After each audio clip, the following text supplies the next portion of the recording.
Hey Shane, whatever happened to the Polymega? Well, Adam, your luck, because today they announced a bunch of updates on Twitter. Hot take!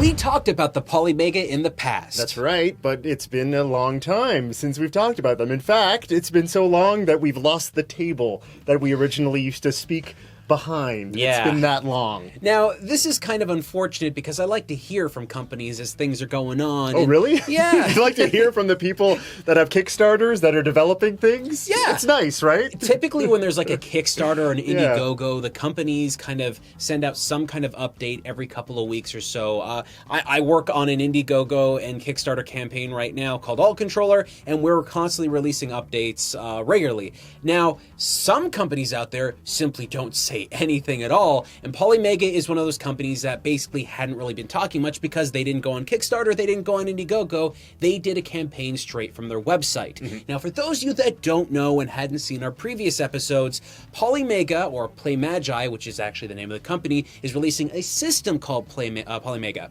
Now, Polymega, in and of itself, is a emulation box that says it can run a whole bunch of cartridge-based systems, but for the very first time, and possibly forever, this will be able to run CD-based systems as well, from the Sega Saturn, the PlayStation, and not only that, but the Sega CD, the TurboGrafx CD, and even the Neo Geo CD. Yep.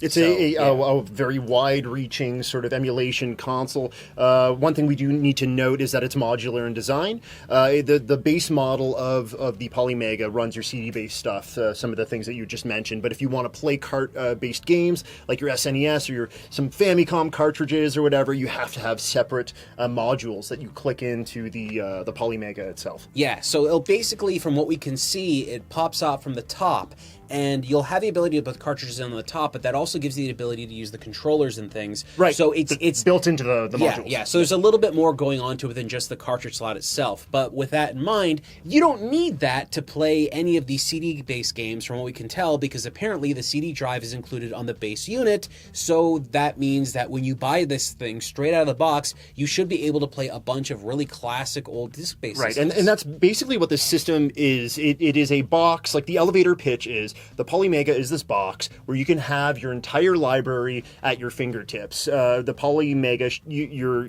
able to basically dump your games onto this box, and you'll have them there forever. You can just take your library, and everything's kind of there. Kind of like what RetroArch does on PCs, yes. But Polymega's taken their own approach to this. Now, there are a whole bunch of questions that have been been put up by a whole bunch of people that have backed the project and just curious customers. Yes. Now, what happened today was that they had what they called a tweet storm, where they announced over 8 updates of tweets that basically are very important pieces of information you're going to need to know about the system. So let's talk about these things in order. So the very first one was that the Polymega hardware is actually finished now. This is a big deal because up until this point we didn't know it was finished. Because they went radio silent for like 6 months with like a little tweet here or there or an article popping up every once in a while. Yes. Yeah. They're going to be using an Intel Coffee Lake chipset, which is basically a processor that you can get on other devices. But it's going to be, this is the first time they've basically talked directly about what they're using. They've also promised that this processor apparently can be upgraded, but I personally don't see the reason why you should be doing that. Regardless, though, this is what you're going to be getting. Now, back to the upgrade thing. One thing they mentioned is that when you go to upgrade this thing, you're going to need to get an authorized service center or something to do it, so I guess they don't want people at home to be upgrading it. Right. I guess maybe you mail in your console and they do it at their facilities or whatever. The thing that pops into my head when they're talking about a processor that can be upgraded is maybe they're looking forwards in compatibility. They did mention a very long time ago that they were looking into Dreamcast compatibility with the Polymega. Maybe that's the case in which this needs to... Like, it seems weird that you'd have this emulation box and have to upgrade the hardware itself. Just in that we haven't really seen that before with emulation boxes. Upgrading firmware, sure. That's, but the physicality of the box itself. It's a modular system, so you think maybe the base unit could be switched out for something else. You'd think it'd be easy to do. Yeah, because it's a modular system. You snap in your TurboGrafx, and maybe there's something that you could snap in, like a different process. Look, folks, I don't see the purpose to this personally because the way I see it is if you need to replace that specific processor or whatever it is, what is it not doing now that you need it to do more in the future, right? If they say the system can run all of these older video game systems, what more does it need to do beyond that? And you would kind of sort of assume that maybe if they're looking to have another level of emulation where we're getting more into the Dreamcast sort of cycle, maybe PS2 or GameCube or something, they would release maybe a different box, and that would be like the Polymega 2, and it would cover some other generations of games. That seems like that would be a better approach for that company. Yeah, I mean that's basically how I see this, but I don't know. They seem to have the idea that they really want this thing to be upgradable, and I can't knock them for that. But we got another update. Yes, shortly. And that second update was so it's showing support for.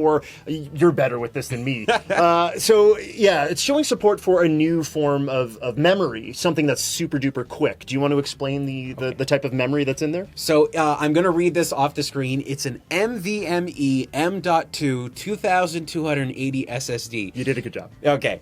The reason I have to do this, I always forget the numbers of these things, but what the M.2 SSD is essentially a card. It looks like a RAM stick almost, but basically it's really fast memory, storage memory, that you can put in your system and you can use it to just store a bunch of information. Now, the reason this system is making use of this stuff is because we're to understand that you can put disks in the drive or cartridges and basically suck the information out of those games and put it into the system. Sounds so violent. Yeah, but again, this is a very strange scenario. Now, they also mentioned that SD card support is still going to be there, so you will be able to use that kind of media.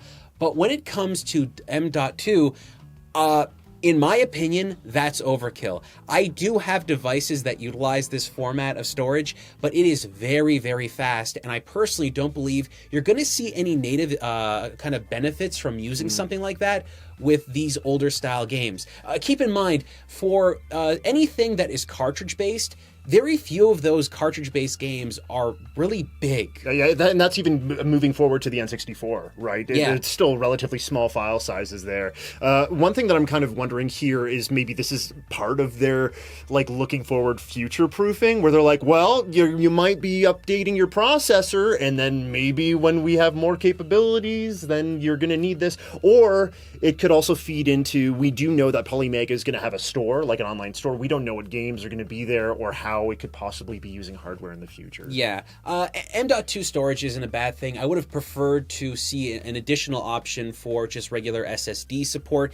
I use a solid-state drive on my computer. It's plenty fast. M.2 is fantastic. It's just, for retro games, I don't really see the purpose. Yeah. But again, future-proofing, right? Yeah. There's an idea there that people might really like that kind of stuff. Yeah. Okay, so the next update was that they announced that 99% game and 99% HLE BIOS compatibility for the Sega Saturn disk library. Yep. So that's most of the Sega Saturn disk library. This is, again, one of the main reasons for a lot of retro game players who love their disc games. We have seen other systems that have been able to play PlayStation games. Yep. But the Sega Saturn is notoriously difficult to emulate, even through your PC. We've just made leaps and bounds in PC emulation for the Saturn recently. So that's exciting. Yep. That they're getting fairly close to 100%. But they also said that as far as their PS1 compatibility is concerned, the HLE BIOS is 90+% good. Yeah. Okay. So, which is weird. Because the PlayStation 1, we've had a history of emulation, not only through Sony's own devices, yes. PS2 backwards compatibility, PS3 True. backwards compatibility, Also but we've true. also had fairly decent emulation on the PC side. So you'd figure, that'd be pretty easy to do. But the Saturn you'd That's struggle the harder a little one, more right? with. So maybe they've just been set directly on Saturn emulation, and then that's why they went dark. They went into the recesses of the Saturn, and they're like, "Ooh, the weird the double chip design," and they could easily be that spent case. all their time doing that. I don't know. I mean, really think about it, right? The Sega Saturn has never been supported by any company since Sega released the Sega Saturn, so you couldn't get those games to run on anything. The idea that we're going to get a system that runs 99% of the library, that is remarkable. And to not have 99% on PlayStation games is a little concerning, but I want everyone to kind of think of this the way I thought of this.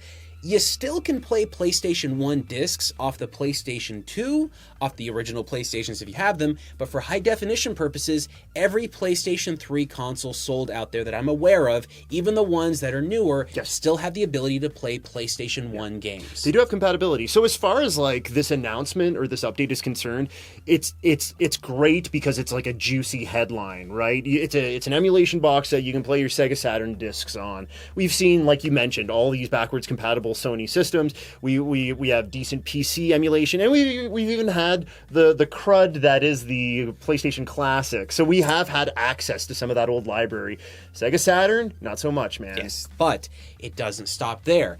Now, they went on with the update, the fourth update they released on Twitter, to say something that I think was a bit of a hidden attack. You thought this was a jab? A little bit. We've been seeing sort of jabs between companies that are making retro update consoles, retro box consoles. We don't necessarily need to name who's who, but Can we say this, though? This isn't just a simple jab. This is full-on flame war. So do you want to go ahead? Okay, so the fourth update was emulators are best in class, presumably on the system, and only one of them could run on a low-power ARM device. We'll be posting sound and gameplay samples of all to YouTube next week. Now this is important, because when they say our emulators are best in class, and only one of them could ever possibly run on a ARM-based system, they're directly going after their competitors on the field that already have systems out on the market. They're trying to establish that not only are their emulators better,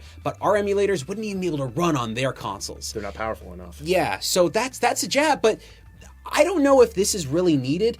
For those of you that don't know, earlier on, the folks at Polymega, through their Twitter account, also went on a bit of a huge rant that involved a couple of other companies, and it got a little bit heated there for a bit. Yeah, it was a social media sort of, I would say it was a pretty big misstep that kind of got the retro audience that had been watching the company sort of scratching their heads a little bit. Yeah. So it feels like they have a little making up to do in that space. I don't know that this update necessarily helps that, but it's far less aggressive than some of the other things that we had seen. It's just they've got to be careful. Yeah. The retro gaming community is a community, and people are very friendly in this community, but are very hold the games and the hardware very, very close to their chest. So to have any kind of negative attitude happen when the hardware hasn't been publicly demoed yet, that's a very dangerous precedent to take, because you can lose the core following of that audience really quick. If you have great hardware but your messaging is kind of a mess, or it might be seen as negative, then